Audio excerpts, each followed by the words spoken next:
car do you drive when you're not at work? Right, so they can like egg it or key it. I have a lot of cars. My favorite vehicles are 70s Fords. So I like really old trucks. So lifted, giant tires, all that kind of fun stuff. So you guys all know me. As I sat down and thought about what I was going to talk to you guys about, I decided I'd give you my life story, but I'm not going to try to convince any of you guys to be law enforcement, because I know it's going to be a small portion of you that are interested in that, okay? But I'm going to encourage you guys to be lifelong learners, because with my story, I never set out to be a cop, okay? If you knew me in high school, and the people who do know me in high school, actually some of them are your teachers, would tell you that they never thought I would be a cop, okay?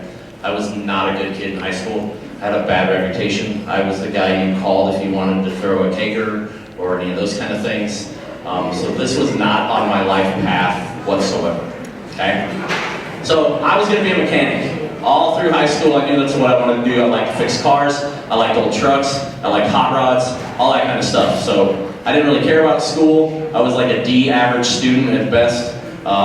And by 17, I had a kid on the way and dropped out of school because I didn't need it.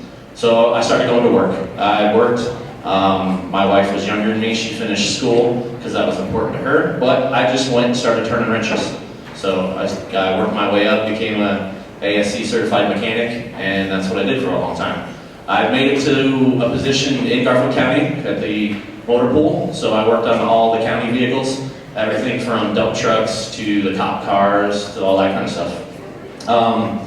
But at that point, I had got my GED because I dropped out, but to work for the county, you got to at least have your GED. So I got my GED and then started turning wrenches with them. And then about 20, I really got sick and tired of it because every day you went to work and you changed oil and you rotated tires and you put new brakes on the cop cars. And you change the tires that they put flat spots on because they slammed on the brakes at 100 miles an hour. And it just got really boring and mundane to me. And so I decided I wanted to do something new. So I started looking for something new to do. Well, I'd become friends with a lot of the cops whose cars I fixed, and they started recruiting me to come work in the jail. And they're like, hey, it's really good money. You're gonna make $20-something an hour plus benefits, which was quite a big pay raise for me. So I decided to try it. It was just kind of a whim. So I went and started working at the sheriff's office, working in the jail. So I did that for 2 years, had a lot of fun, and really decided, hey, I kind of like this job field. I get to train mixed martial arts, which I've been passionate about my whole life. I get to use that skill set, all this kind of stuff.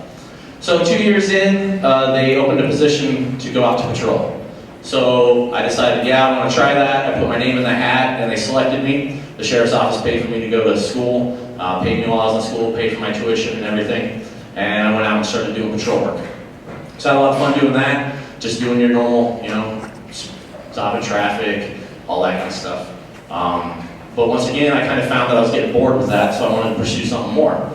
So a position came available to go work on the task force, which task force work is the cool stuff that you guys all think about when you think of cop shows. Undercover work, buying drugs, buying guns, all that kind of stuff. And I got selected. So for 8 years, I did undercover narc work. So I lived kind of like this, but with longer hair and a whole lot greasier.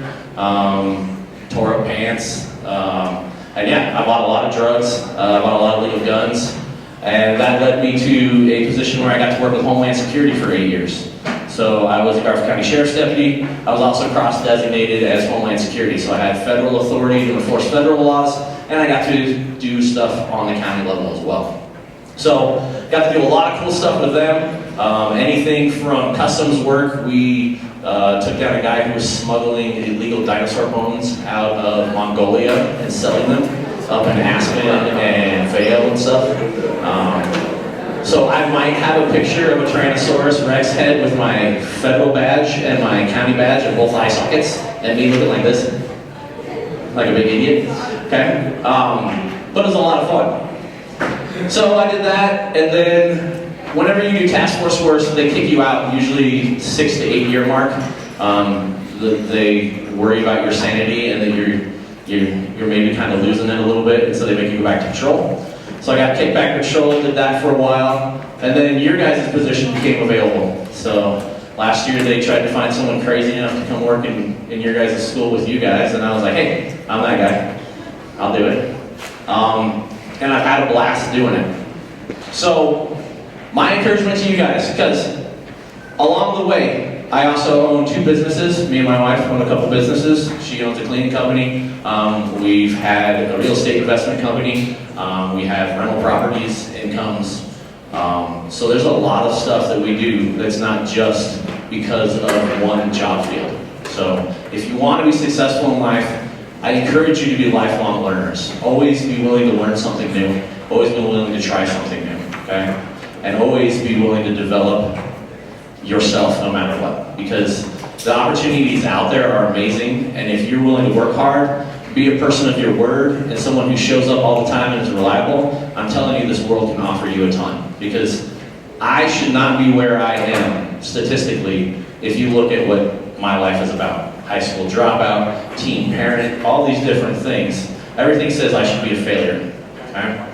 Don't let the world determine what you're going to be. Don't let them stick a label on you and tell you because you have these situations, you're doomed. Okay? If you work hard, you have high integrity, and you're willing to learn new things all the time, you can become super successful. So that's what I got for you guys.